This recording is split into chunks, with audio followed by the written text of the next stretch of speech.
ఓ కాలేజీలో principal madam క్లాసులు ఉన్న గోడలన్నిటికీ చిక్కగా కలిపిన పెండ వస్తుందట.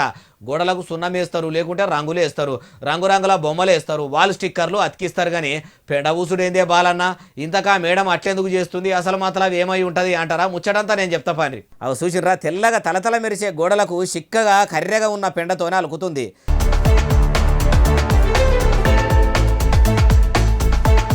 నిన్నీయాల రేకుల ఇండ్లు కట్టుకున్నోళ్ళు కూడా పెండతోని అలుకుడు ఎందుకని చల్లటి సల్వ బండలో, సాబాసు బండలో మంచి మంచి మార్బుల్సో వేయించుకుంటారు. పెండతోని కలికే దినాలే కనుమరుగు అయిపోయినాయి అనుకుంటే ఈ రోజుల్లో ఈ మేడం ఇట్లా ఎందుకు కాలేజీలో ఉన్న గోడలకు అట్లా పెండ ఊస్తుంది అంటే, మొన్నటి సంది ఎండలు ఎట్లా కొడుతున్నాయి, ఇంట్లోకెళ్ళి కాలు బయట పెడితే మాడ వలిగిపోయేటట్టు దంచుడు దంచబట్టే. బయటనే అట్లుంటే ఇక డాబా ఇండ్లు బంగ్లాల్లో ఎట్లుంటుంది చెప్పుర్రే, కాగులేసి కమ్మినట్టే ఉండదా? ఫ్యాన్ ముత్యమంత సేపు తిరగకపోతే చెమటలతోనే తానాలు చేసుడు అవుతుంది కదా. అగో అట్లా కాక ఉండే క్లాస్ రూములలో ఇట్లా పెండతోని పూస్తే గోడలు చల్లగా అవుతాయట, బంగ్లాను మొత్తం చల్లగా చేస్తుందట. అందుకే ఈ మేడం ఇట్లా ఈ కమత్ చేసిందట.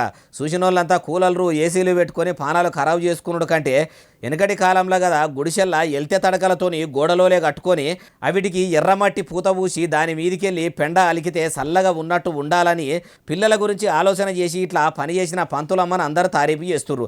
మరి ఈ మేడం ఎక్కడామే అంటే దేశ రాజధాని ఢిల్లీలో ఉన్న లక్ష్మీబాయి కాలేజీలో చదువు చెప్పుతుంది. పేరు ప్రత్యూష.